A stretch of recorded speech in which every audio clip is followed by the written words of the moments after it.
Happy Saturday po sa ating lahat. Ako si Benison Estareja. Ngayong huling araw po ng Pebrero, asahan pa rin natin ang dalawang weather systems sa ating bansa. Una na po dyan ay ang mahinang northeast monsoon or hanging amihan, nakakaapekto lamang po sa may Batanes and Babueng Group of Islands at magdadala lamang po ng pulupulong mahinang pag-ulan simula ngayong hapon hanggang bukas ng madaling araw. And over the rest of our country, andyan pa rin ang mainit na easterlies. Ito yung hangin galing sa may Pacific Ocean na siya magdadala rin ng mga pulupulo lamang ng mga pag-ulan dito sa may eastern sections po ng Southern Luzon, Visayas hanggang sa buong Mindanao, mga pag-ulan at pagkidlat pagkulog na hindi naman nagtatagal, habang maliit lamang ang tsansa ng mga pag-ulan over the rest of our country overnight, including Metro Manila, bahagyang maulap at minsan maaliwalas naman po ang kalangitan. Base naman sa ating latest satellite animation, wala tayong namamataang mga cloud cluster or kumpul ng ulap na posibleng maging bagyo sa susunod na 3 hanggang 4 na araw. Bago natin alamin ang lagay ng panahon sa unang araw po ng Marso, alamin muna natin kung ano nga ba nga asahan mga weather systems and weather disturbance for the month of March. Asahan po natin ngayong buwan ng Marso ang patuloy na mahina at humihinang northeast monsoon or hanging amihan. Ibig sabihin, maaaring doon na lamang po siya sa may northern or central Luzon magkakaroon ng mga pagbugso, mga 2 hanggang 3 ngayong buwan po ng Marso. At kung magkakaroon man, hindi rin ito inaasahan na magtatagal.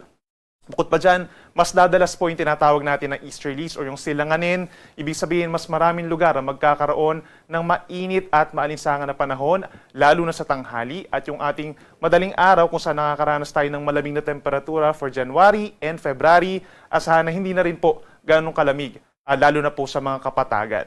Samantala, magkakaroon na rin tayo ng transition o yung pagpapalit ng hangin, pagpapalit ng panahon from the cold, dry season, also known as the amihan season, patungo sa warm and dry season o yung tinatawag po natin na panahon ng tag-init. Usually po, ito yung nangyayari sa ikatlo o ika-4 na linggo ng Marso. At panghuli, posible po for the month of March pa rin ang 0 or 1 na tropical cyclone or bagyo. Base po sa ating latest climatological track for the month of March, may mga bagyo pa rin po tuwing buwan ng Marso na nagla-landfall, lalo na po kapag mababa ang entry point nito dito sa may silangan po ng Mindanao.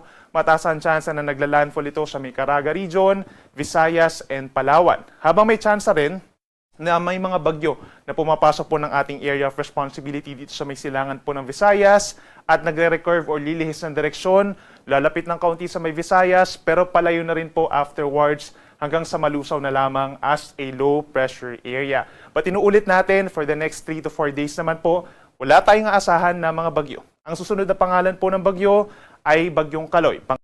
At para naman sa lagay ng ating panahon sa unang araw ng Marso, asahan for most of Luzon, fair weather conditions. Bahagyang maulap at minsan maaliwalas ang kalangitan sa umaga hanggang sa early afternoon. And then pagsapit po ng hapon, bahagyang maulap at minsan maulap lamang ang kalangitan. Sasamahan lamang yan ng mga pulupulong pag-ulan, lalo na po sa may eastern sections po ng Luzon, lalo na dito sa may Kabikulan.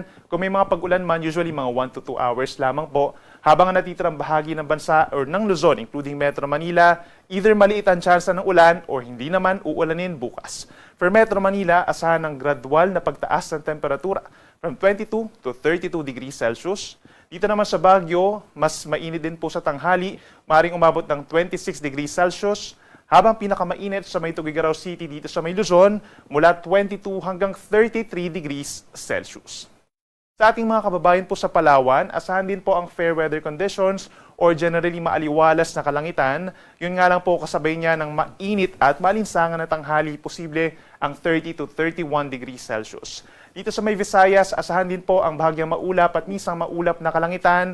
May mga lugar dito sa may Western Visayas and Negros Island region na fair or maaliwalas naman ang kalangitan sa umaga, habang bahagyang maulap hanggang kung minsan maulap ang kalangitan over Central Visayas and Eastern Visayas. At mataas ang tsansa ng mga isolated rain showers or thunderstorms, lalo na po dito sa may Samar Island. For Tacloban, mula 24 to 32 degrees Celsius, habang sa may Metro Cebu, 24 to 31 degrees Celsius.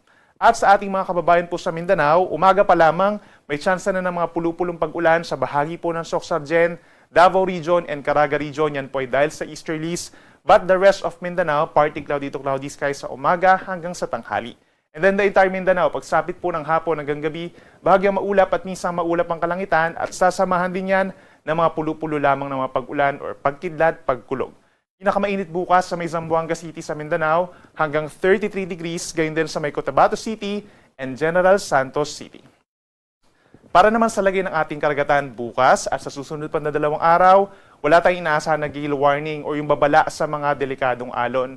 Dito sa may northern and central Luzon, kapag mayroong mga thunderstorms usually, ay nagkakaroon tayo ng hanggang 2.5 meters na mga saglit lamang na matataas sa mga pag-aalon. But for the rest of our country, for the next 3 days naman po banayad hanggang katamtaman ng taas, usually mga kalahati hanggang 1 taas o 1 metrong taas ng alon pa lamang po ang mararanasan.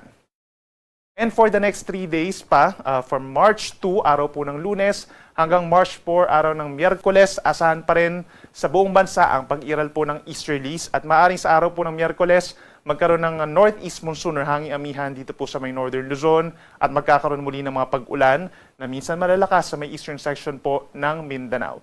Kung dito sa Luzon, asahan pa rin natin ang fair weather conditions nga Lunes hanggang Miyerkules. May tsansa po ng mga pulupulong pag-ulan, lalo na sa may Bicol region. Pagsapit po yun ng Monday and Tuesday.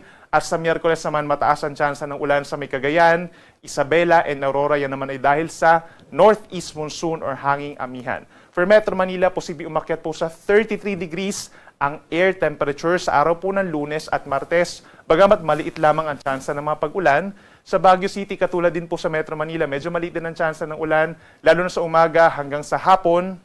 And then naasahan po yung temperatura natin from 15 to 25 degrees. So mukhang hindi na bababa pa yung temperatura natin doon. Habang dito sa Bikulan, kagaya sa may Legazpi City, from 23 to 31 degrees Celsius.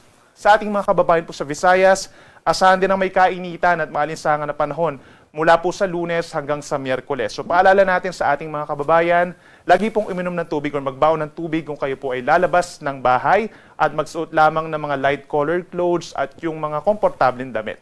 For our Central Visayas, Western Visayas, mas maganda yung panahon as compared dito sa may eastern section kabilang ng Tacloban City, partly cloudy to cloudy skies, at may tsansa lamang po ng mga pulu-pulo at saglit na pag-ulan, lalo na po sa araw ng Miyerkules. At panghuli sa ating mga kababayan po dito sa Mindanao, asahan din ang epekto ng easterlies sa susunod pa na 3 araw or hanggang sa kalagitnaan po ng susunod na linggo. However, pagsapit po ng Wednesday, may mga lugar sa may Caraga Region and Davao Region ang mataas ang tsansa ng mga pag-ulan, lalo na sa may Davao Oriental, Davao de Oro, at sa may Surigao del Sur. Mag-ingat po sa biglaang mga buhos ng ulan na nagdudulot ng mga pagbaha at pagguho ng lupa. Saan po ang mainit na temperatura? Dito sa may Davao City hanggang 32 degrees nga. Dito sa may parting Zamboanga, posibleng umakyat pa sa 34 degrees Celsius. So paalala din natin sa ating mga kababayan, iwasan lumabas ng bahay lalo na from 10 a.m. hanggang 4 p.m. kung saan may direktang sikat ng araw. Ang ating sunset ay 6:04 ng gabi at ang sunrise bukas ay 6:13 ng umaga. Yan muna latest mula dito sa Weather Forecasting Center ng Pag-asa. Ako muli si Benison Estareha na nagsasabing sa anumang panahon, Pag-asa magandang solusyon.